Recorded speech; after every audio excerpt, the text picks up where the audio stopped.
كنت بدي لجوزي الشاي وانا في المطبخ في بيت العيلة، وقلت له امتى بقى ربنا هيتوب علينا من الكلام ده. احنا لسه مستنيين كيلو لحمة من اخوك وكيلو لحمة من ابوك، واحنا الناس الوحيدة اللي بتشحت. احنا الناس الوحيدة اللي لسه ما بتعملش اضحية. ساعتها قال لي وايه يعني؟ الحمد لله على كل شيء، اهو ربنا بيكرمنا وبناكل اللحمة، احنا احسن من غيرنا. قلت له لا، انا نفسي احنا كمان نضحي زي الناس دي، واحنا نفرق بنفسنا. انا اقل من سلفتي دايما، حتى اخوك اللي مسافر بيضحي هناك في البلد اللي قاعد فيها، الا احنا بس اللي بنستنى نشحت من ده ومن ده. قال لي يا ستي احمدي ربنا. قلت له ليه؟ هو انت مش شايف وضع نجلاء؟ مش شايفها احسن مني ازاي؟ وشايف الدهب في ايديها الاتنين؟ ده غير اللحمه اللي هي بتوزعها، وغير الخير كتير اللي هي بتعمله. ما هو ربنا كرمها بقى، معاها فلوس قد كده في البنك، ومعاها دهب. وغير كده جوزها رجل اعمال. مش انت اللي خايب؟ انت شغال عند اخوك، وكمان بتساعد ابوك شويه، بس في نفس الوقت انت الوحيد اللي غلبان. قال اسكتي بقى، كفايه كلام كده، اعوذ بالله منك. وسابني ومشي. وانا بقى وقتها كنت بقول يا بختهم، قاعدين ومرتاحين احسن مني. خلصت ساعتها المطبخ، وبعدين طلعت بره وقلت لها خلصت لك كل حاجه يا دليله، عايزه مني حاجه تانية؟ قالت لي تسلم ايدك وعينيكي، انا مش عارفه اشكرك ازاي. انت جدعه قوي يا نسمه، انت قلبك ابيض وبنت حلال، وانا بحبك لله في لله، صدقيني من غير ما تعملي اي حاجه. قلت لها وانا كمان بحبك، قولي لي بقى عايزه تعملي ايه تاني؟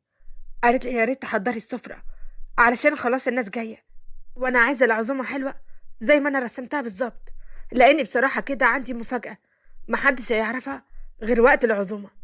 قلت لها ايه؟ في حاجه ولا ايه؟ مش هتقولي لي انا كمان؟ قالت لي انت اول واحده، مش هقولك. يلا بقى روحي حضري السفره. وفعلا حضرت لها السفرة وجهزت كل حاجة، وبعدين كل المعزومين جم. وفي الوقت ده كان أذان المغرب، لأننا كنا كلنا صايمين عشان وقفة عرفات. وفي الوقت اللي كلنا تقريبا كده خلصنا فيه أكل، ساعتها اتفتح الباب ودخلت مليكة بنت سيلفي. ساعتها قالت المفاجأة جت يا جماعة، وهي كمان هتتفاجئ قدامكم. بصراحة كده ما لقيتش أحسن من ده وقت عشان أفرحكم كلكم. مليكة بنتي حبيبتي كبرت، والحمد لله جالها عريس، وعريس كمان ايه اي واحدة في الدنيا كلها تتمناه، حاجة تشرف. عريسها رجل اعمال، رجل اعمال معروف جدا. وساعتها قالت اسمه، كل اللي قاعدين اتصدموا من اسم الراجل ده. كان من اشهر فعلا رجال الاعمال، راجل ليه اسمه، من الناس اللي بتطلع في التلفزيون. قلت له شفت يا سعد، شفت الحظ كمان حتى في العرسان. قال لي يا بنتي خرسي، هو انت ايه الحقد مالي قلبك؟ قلت له حقد ليه يا اخويا؟ انا اكيد يعني مش بحقد عليها، انا بقول بس ان في ناس بتبقى محظوظه كده وكل حاجه ماشيه معاها تمام. المشكله ان قبل ما اكمل كلامي البنت وقعت من طولها قدامنا، وساعتها كلنا اتصدمنا، حتى مامتها. في الوقت ده جوزي شالها ودخلها اوضتها، ومامتها كانت معاها لحد لما فاقت. وفي الوقت ده البنت كانت عماله بتعيط. الكل طلع بره، والبنت فضلت في الأوضة هي ومامتها. أنا بصراحة كنت هتجن وأعرف فيه إيه، والبنت وقعت ليه أصلا، وليه كانت بتعيط. المهم إن أنا رحت على المطبخ بسرعة، عملت ليمون وقلت أدخله لها وأعرف إيه اللي بيحصل أو أسمع أي حاجة. وفعلا جبت الليمون ووقفت على باب الأوضة، وهنا سمعت الكلام. أيوة سمعت مصيبة كبيرة. وفي الوقت ده قالت لها مالك يا بنتي، وقعتي من طولك ليه؟ هو في حد يسمع خبر زي ده ويقع كده زيك، ولا وقعتي من المفاجأة؟ البنت كانت عمالة بتعيط. قالت لها بتعيطي ليه بس يا بنتي؟ فهميني في ايه؟ انا مش فاهماكي. في حاجة طيب؟ في عريس تاني عايز تقدم لك؟ قوليلي وصرحيني.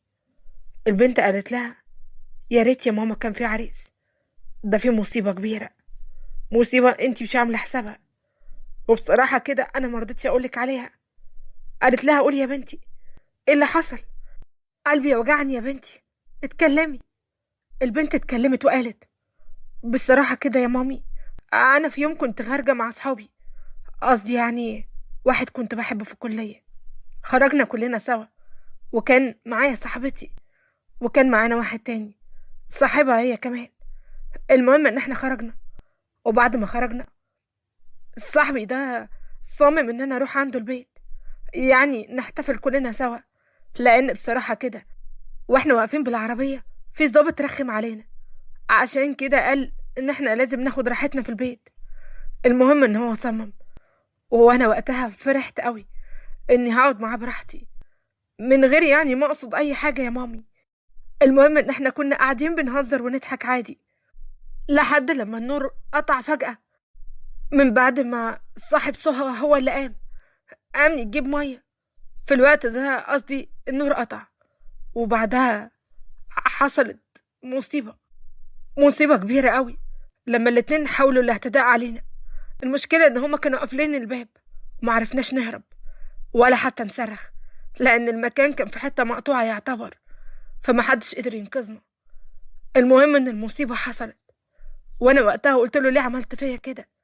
انا كنت بحبك بجد، وكنت هقف جنبك واساعدك لحد لما تبقى انسان كويس. انا فعلا كنت هقف جنبه يا مامي، لاني كنت عايزاه يفضل معايا على طول. المهم ان كل حاجة تمت ومشينا، والكلام ده كان من شهر ونص.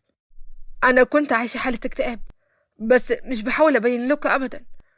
المهم ان عدت الايام وانا حسيت بتعب رهيب، وكمان كده حصلت تغيرات عندي ما كنتش فاهمة بتحصل ليه. انا رحت وكشفت وعملت تحاليل كمان، والنهاردة اتأكدت ان انا حامل. ساعتها لقيتها بتقول يا خبر ابيض، ايه المصيبة اللي انا بسمعها دي؟ ليه كده يا بنتي؟ ليه عملت فيا كده؟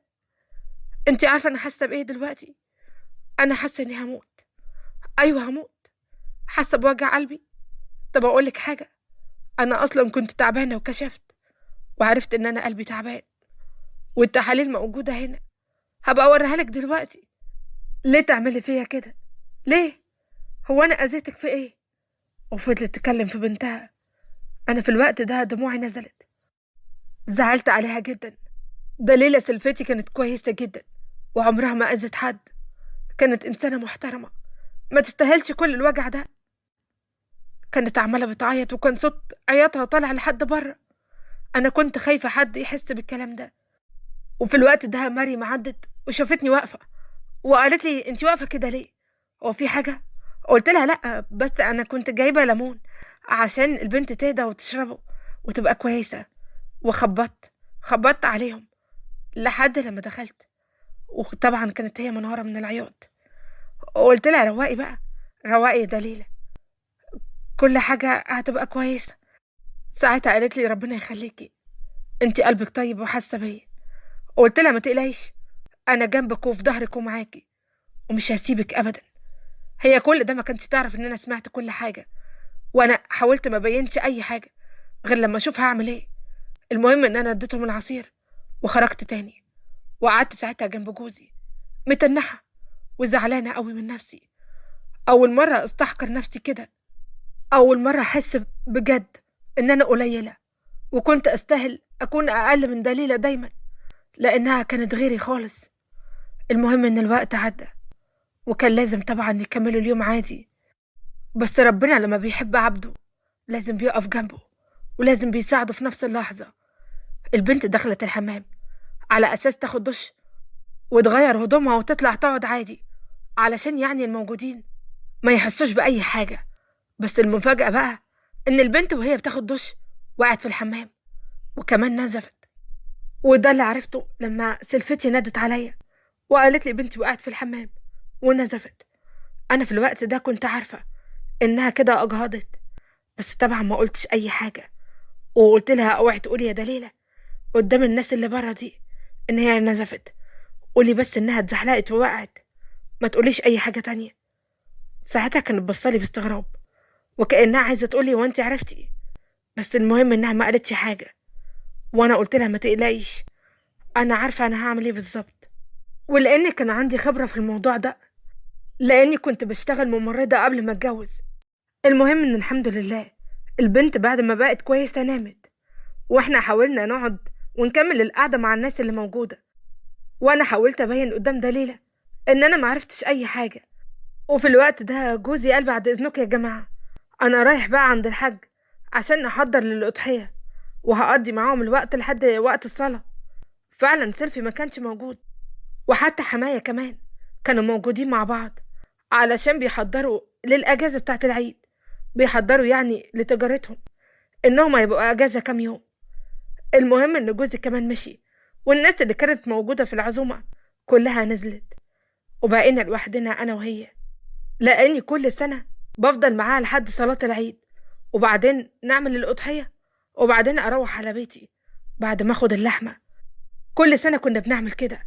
المهم إنها بعد ما بقينا لوحدنا لقيتها بتقولي معلش، مش هقدر أقعد معاكي أكتر من كده، أنا عايزة أرتاح، عايزة أدخل الأوضة يمكن أهدى شوية وأنام. قلت لها طيب روح انتي وأنا هفضل قاعدة، وقبل كده صلاة العيد هصحيكي وأظبط لك كل حاجة. لقيتها بتقولي ربنا يخليكي، ربنا يخليكي ليا يا نسمة.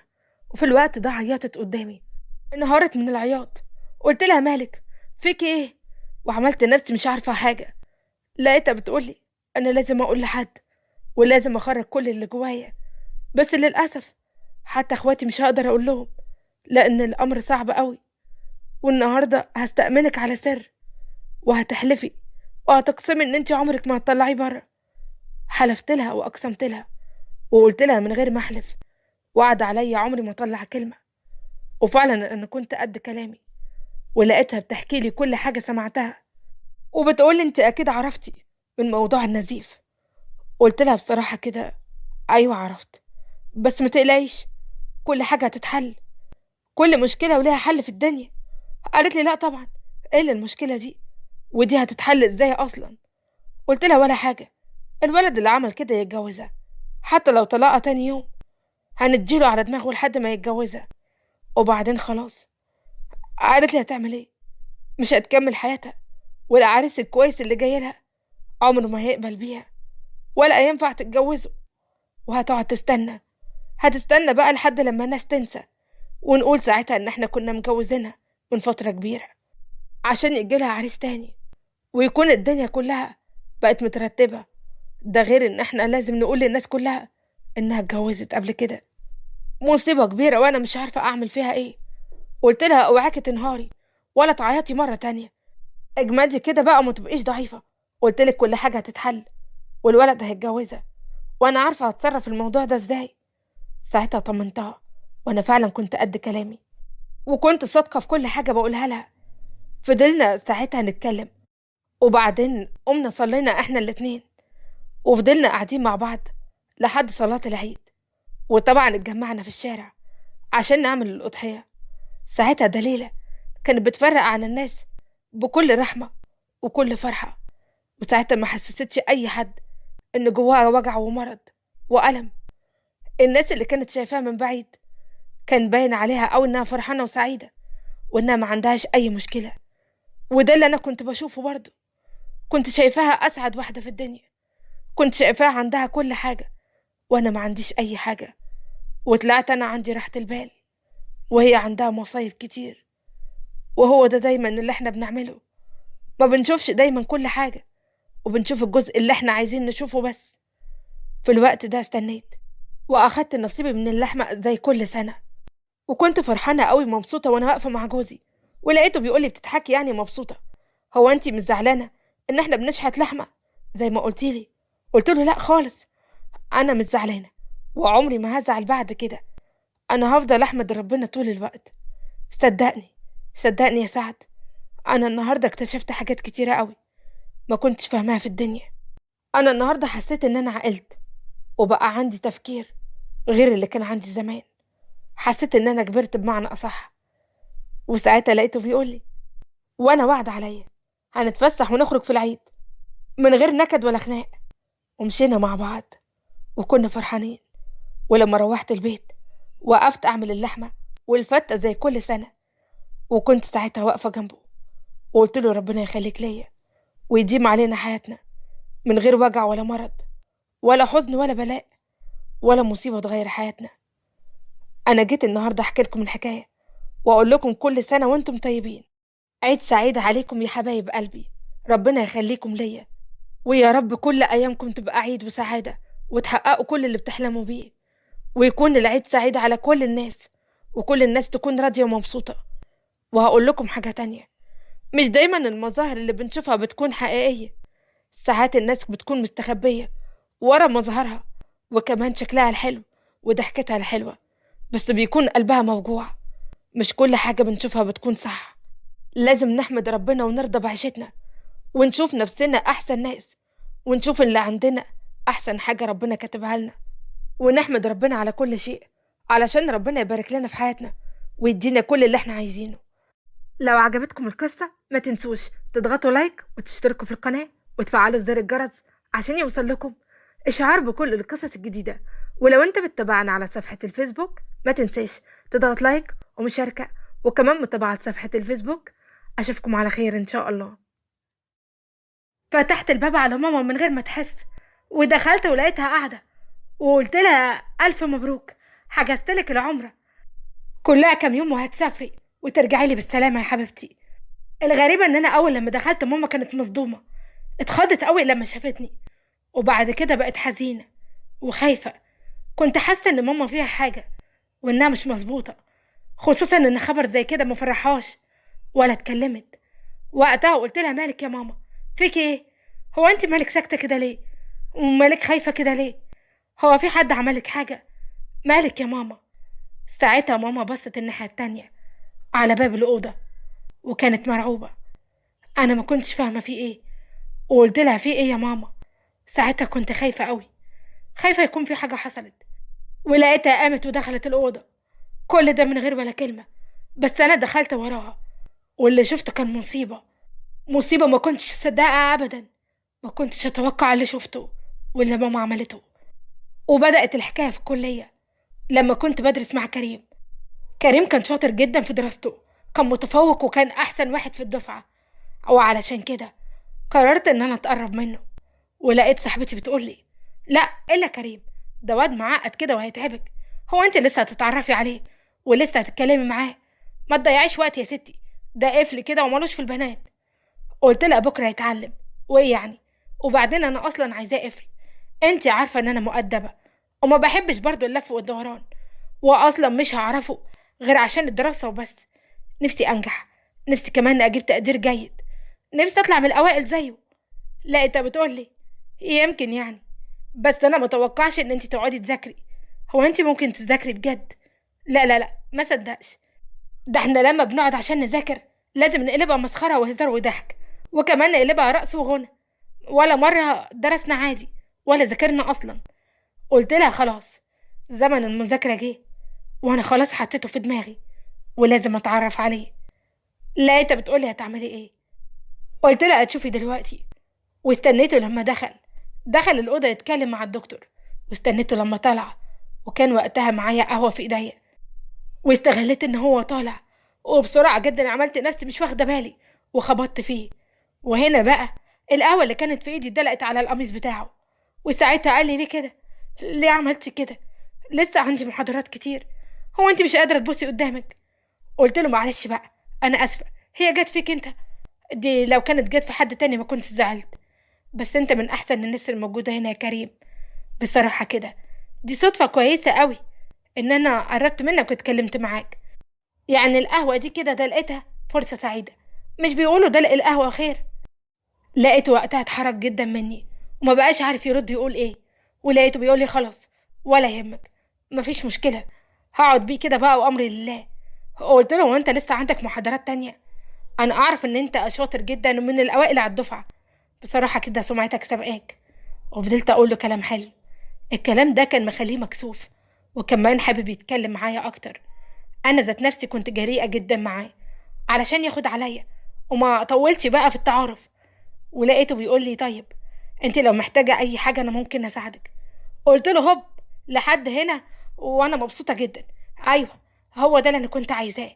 انا بصراحة كده محتاجاك تساعدني، محتاجاك تراجع لي بعض الحاجات، نفسي يعني بصراحة اطلع زيك. لقيته بيقول لي وانا موافق، خلاص كل يوم هقعد ساعتين معاكي، يعني ما بين المحاضرات او حتى بعد المحاضرات، وهشرح لي كل اللي انت عايزاه. وساعتها كنت مبسوطة قوي، مبسوطة جدا كمان. وبصراحة هو كان قد كلامه، وفعلا كنا بنذاكر مع بعض كل يوم ساعتين، وكان بيشرح لي كل الحاجات اللي كانت واقفة معايا. بس المشكلة بقى إن أنا طول الفترة دي كنت بتعلق بيه وبنظرات عينيه وبشطارته. كان متفوق جدا وعقله يوزن بلد، وده كان مخليني متعلقة بيه. وبصراحة كده مع الوقت حسيت إن هو حب من طرف واحد. أيوة، أنا اللي كنت بحبه. هو عمره ما بين لي أي حاجة ولا اتكلم معايا ولا قال لي ولا مرة إن هو معجب بيا. وعدت الأيام لحد لما فعلا آخر السنة نجحت وجبت تقدير كويس جدا، وكنت مبسوطة بيه. كنت فرحانة إن تعبي ما راحش على الفاضي، وإن أنا فعلا بقيت متفوقة. والسنة اللي بعدها كانت نفس الحكاية، وهو برضو ولا مرة قال إن هو معجب بيا. لحد لما فقدت الأمل وحسيت إن أنا خلاص مفيش أمل، وتعبت من الحب اللي من طرف واحد ده وما بقيتش عايزاه، مع إني كنت متعلقة بيه جدا. وفي اليوم اللي اتخرجنا فيه كنت على قد ما كنت مبسوطة على قد ما أنا كنت حزينة إن ممكن ما أشوفوش تاني. ولقيت ساعتها سلم عليا وقال لي أنا مبسوط بالتقدير اللي انت جبتيه، فرحان بيكي وفخور جدا. قلت له أنا اللي بشكرك إن انت وقفت جنبي وساعدتني، لولاك ما كنتش وصلت للمرحلة دي. انت جدع أوي يا كريم، ربنا يكرمك في حياتك. وساعتها بعد ما سلمت عليه قلت له كريم، هو انت مش عايز تقول لي أي حاجة؟ رد وقال لي حاجة ايه؟ لا اكيد مش عايزة اقول لك اي حاجة، انا باركتلك وخلاص، مفيش حاجة تانية بينا تتقال. وقتها قلت له يبقى انت ما عندكش احساس؟ كل ده مش حاسس بيا؟ مش حاسس ان انا معجبة بيك وبحبك كمان؟ هو انت ايه، ما عندكش احساس؟ طب انت مش حاسس بناحيتي باي حاجة؟ لقيته بيقول لي مفيش حاجة ما بينا، ولا ينفع تكون في حاجة ما بينا.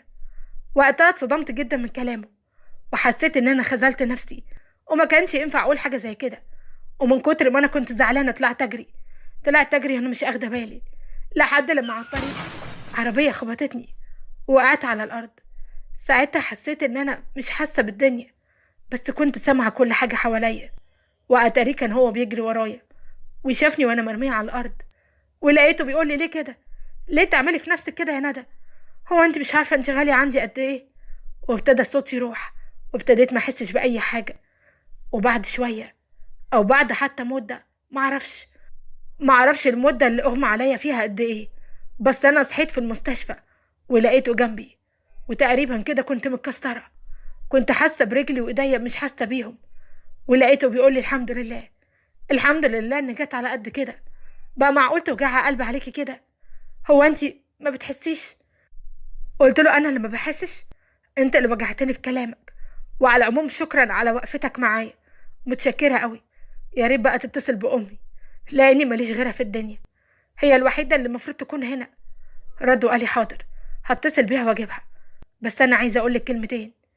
انا لما قلتلك الكلام الجارح ده قلته عشان مصلحتك. انا بصراحة كده ما حلتيش اي حاجة، فقير جدا. انا عمري ما كلمتك على ظروفي. انا يا ستي جيت هنا عشان اتعلم بالعافية، وكنت بشتغل في اوقات فراغي على اساس يعني اكفي نفسي بالمصاريف. وابويا كمان ما كانش بيساعدني. بصراحة كده ابويا طول عمره قاسي وشايلني خالص من حساباته، يعني اصلا ما بيصرفش عليا.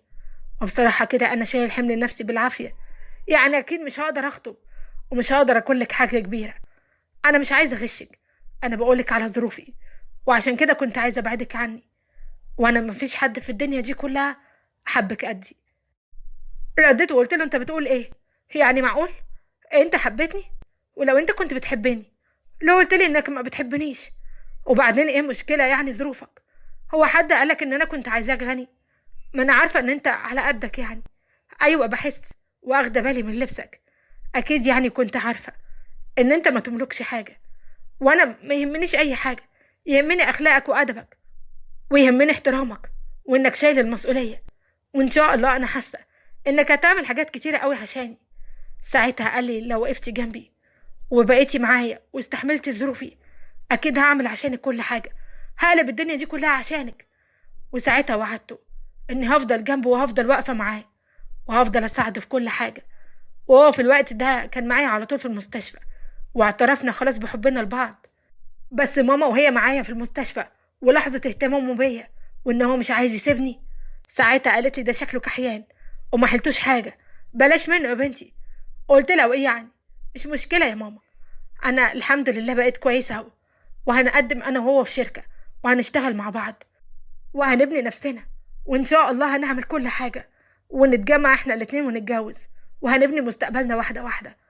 لقيتها بتقولي الكلام ده شعارات، بس في الحقيقه بقى الكلام ده ما ياكلش عيش، ومش حلو ابدا. مش حلو عشانك يا بنتي، هتفضلي شقيانه طول عمرك، وليه تعيشي في فقر وتعب؟ قلت لها اصبري انت بس عليا، وشوفي بنتك هتعمل ايه. انا عندي طموح ملوش حدود، وهتشوفي، انا هوريكي. وفعلا بعد ما خفيت خالص رحنا احنا الاتنين وقدمنا في شركة، وفعلا اتقبلنا واشتغلنا مع بعض، وحطينا ايدينا في ايد بعض، وبقينا نجمع كل حاجة القرش على القرش، لحد لما بعد 3 سنين بنينا شقة. عملنا شقة حلوة جدا، وبعدين انا وهو كنا بندخل ساعتها في جمعيات، وبدأنا نجمع مبالغ بعد 2 3 لأننا برضه كنا مأجلين الخلفة. وعدت الأيام، وساعتها كريم كان معاه فلوس كويسة جدا، كان النص بتاعه والنص التاني بتاعه، وكانت الحياة ماشية حلوة قوي، لدرجة ان هو كان بيفكر يعمل شركة صغيرة بتاعته هو، وده كان أول طموحنا أنا وهو. وفعلا عمل الشركة دي، وكل حاجة كانت ماشية تمام، لحد لما في يوم عصام صاحبه اللي كان في الشركة القديمة، في اليوم ده كنا بنتغدى مع بعض في مطعم، ولقيناه جه وسلم علينا، وبعدها جوزي عزم عليه ان هو يقعد معانا، وفعلا قعد. ولقيته بيقول له: ايه يا عم، معقوله مشيت من الشركه كده ونسيتنا؟ دي ما كانتش عشره دي. رد وقال له: معلش، بس انت عارف بقى ان انا بحضر لشركتي. قال له: اوبا، ايه الجدعان الحلوه دي؟ ده انت طلعت جدع قوي يا كريم، برافو عليك بجد، ده انت طلعت سيد الرجاله. ساعتها قلت له: حيلك حيلك في ايه؟ الله اكبر في عينك، اوعى تحسد الراجل العسل ده، عشان ده جوزي وبغير عليه. رد وقال لي: لا مفيش غيرة ولا حاجة، احنا زمايل طول عمرنا، واكلنا مع بعض عيش وملح. بس انا بقى يا كريم عايزه اقولك على حاجة، انا اعرف ناس عندهم شركات كبيرة، وممكن ندخلك في صفقات حلوة قوي، ممكن تكبر لك الشركة في خلال فترة قصيرة. اصل انا بشتغل سمسار كده في الشركات، يعني حبة صفقة من هنا على حاجة من هنا، علشان انا برضو كمان عايزة ابني نفسي. وبعد ما قعدنا مع عصام ده كتير قوي، روحنا على البيت، وساعتها قلت له: كريم لو سمحت مالكش دعوة بعصام ده، انا مش مرتاحه له، واحنا دلوقتي كويسين، مش محتاجين للصفقات اللي هو هيجيبها لك. ساعتها قال لي: لا، الصفقات دي هتفيدني كتير قوي في حياتي، ويمكن تكبر لي شركتي بسرعة، ويمكن احنا الاتنين نكون من اكبر رجال الاعمال. ارجوك يا ندى ما تقفيش قصادي، سيبيني اعمل اللي انا عايزه. وساعتها سكت، ويا ريتني ما سكت. مشي في طريق عصام ده، وعصام ده بدأ يعرفه على ستات، ويسهر ويوديه أماكن عمره ما راحها. وحتى جوزي اتغير معايا تماما، وبقى واحد تاني، واحد بتاع ستات، وبيحب السهر والشرب. وكمان في مرة دخلت عليه لقيته بيشرب مخدرات، أيوة بيشرب ممنوعات. وهنا بقى كانت أول خناقة ما بينا، بقالنا سنين عشرة مع بعض بنحب بعض، بس الخناقة دي كنت عمري ما هنساها. وساعتها قلت له: ايه ده؟ ايه اللي انت وصلت له ده؟ ما انا قلت لك ابعد عن عصام وما تدخلوش في حياتنا. ليه عملت في نفسك كده؟ ليه يا سعد؟ ليه توصل لمرحلة زي دي؟ ليه تبقى كده؟ ساعتها اتعصب عليا، وكانت اول مرة يمد ايده عليا ويتخانق معايا ويبهدلني، وما كانتش دي اخر مرة. فضل كل يوم يتخانق، وانا اتخانق معاه على نفس الحكاية. بدأت شركته تنهار، وبدأ كل اللي احنا بنيناه يتهد مرة على مرة. ده حتى كان مصاحب واحدة ست، وانا ما كنتش عارفة كمان بيعمل معاها ايه لما يقابلها. الدنيا ساعتها ضلمت في وشي، وحتى امي ما قدرتش اقول لها حاجة زي كده، ما قدرتش اقول لها مصيبتي السودة، وان مستقبلي ضاع بسبب واحد مستهتر. ورغم ان انا في الفترة دي كنت باخد علاج عشان احمل، ساعتها لغيت الفكرة تماما، ما بقتش عايزة اجيب عيال منه، واضطريت ان اسكت. وكنت بروح عند ماما، ولما ماما صحتها تعبت حبيت ارضيها واعمل لها مفاجأة، وعشان كده قدمت لها في العمرة. وبصراحة كده كنت عاملة حساب نفسي اطلع عمرة معاها عشان نفسيتي ترتاح. والفلوس دي كانت بتاعتي، كنت شايلاها من ورا جوزي. ايوه، ما أنا نسيت اقول لكم، اصل جوزي ضيع اللي وراه واللي قدامه، وبقى خلاص زي المجانين بيدور على اي طريقة اجيب بيها فلوس. واليوم اللي دخلت فيه على امي عشان اقول لها ان انا حجزت العمرة، ماما كانت خايفة ومرعوبة. ولما دخلتني الأوضة ساعتها لقيت جوزي مرمي على الأرض. أيوة كان مرمي، وشكله كده كان مخبوط على دماغه وكان مغمى عليه. وساعتها قلت لها ايه اللي حصل يا ماما.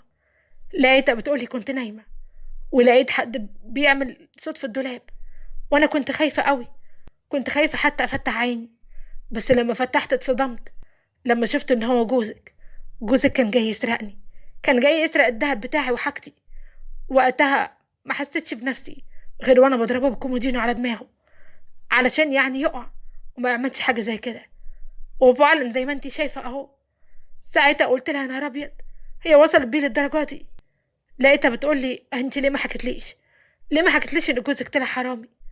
قلت لها مش حرامي ولا حاجة، وحكت لها كل اللي حصل معانا واللي عمله عصام فيه وان هو دمره تماما. ولقيتها بتقولي قلت لك ما كانش ينفع من الاول، ضيعتي عمرك هدر يا بنتي. في الوقت ده لقيته فاق، واول لما شافني اتصدم، ولقيته بيقول لي انا هفهمك انا كنت هنا ليه، وكان بيتلجلج في الكلام. ساعتها قلت له مش عايزه اسمع منك حاجه، انا كل اللي عايزاه منك يا كريم حاجه واحده بس، ان انت تطلقني بدل ما اخلعك. وكفايه اللي حصل منك لحد كده، مش عايزه اعرفك تاني ومش عايزه اسمع عنك اي خبر. ساعتها لقيته بيقول لي طب استني، ما تطلعيش مني ولا ترفع عليا خلع، وشوفي انا هتغير ازاي. هتغير عشانك، انا في اللحظه دي مش عايزك تضيعي مني، محتاج لك تقفي جنبي. وقتها طردت واتخانقت معاه، وفعلا مشي من عندي. وعدت الايام وانا قاعده مع امي، خلاص كل الامل انتهى. وانا ساعتها كانت حالتي النفسيه صعبه جدا، عمري كله راح هدر، وحياتي وتعبي وشقايه. ولقيته في يوم بعد 3 شهور جايلي بيقولي ان انا خفيت وهبدأ من اول وجديد. ارجوك يا ندى خليكي معايا، انا اتعالجت وقفت على رجلي عشان خاطرك، استحملت تعب 3 شهور في المصحة عشان ابقى كويس، وعمري ما هرجع للطريق ده تاني. وكل ده عشان خاطرك، انتي تستاهلي التغيير اللي انا عملته. ودلوقتي انا بطالبك ان انتي تقفي جنبي، عايزك بس تبدأي معايا من اول وجديد. انا بثق فيكي وعارف ان انتي كويسة. وقتها قلت له لا عمري ما هرجع لك، ومشي من عندي وهو عارف اني مش هرجع له. بس بصراحة انا بفكر ليل ونهار، خصوصا ان انا بحبه، ومش عارفة ارجع له واديله فرصة تانية، ولا انساه من حساباتي وابدأ انا صفحة جديدة مع نفسي ومع حياة تانية. ارجوك ساعدوني برأيكم وقولوا لي اعمل ايه. لو عجبتكم القصة ما تنسوش تضغطوا لايك وتشتركوا في القناة وتفعلوا زر الجرس عشان يوصل لكم اشعار بكل القصص الجديدة. ولو انت بتتابعنا على صفحة الفيسبوك ما تنساش تضغط لايك ومشاركة، كمان متابعة صفحة الفيسبوك. اشوفكم على خير ان شاء الله.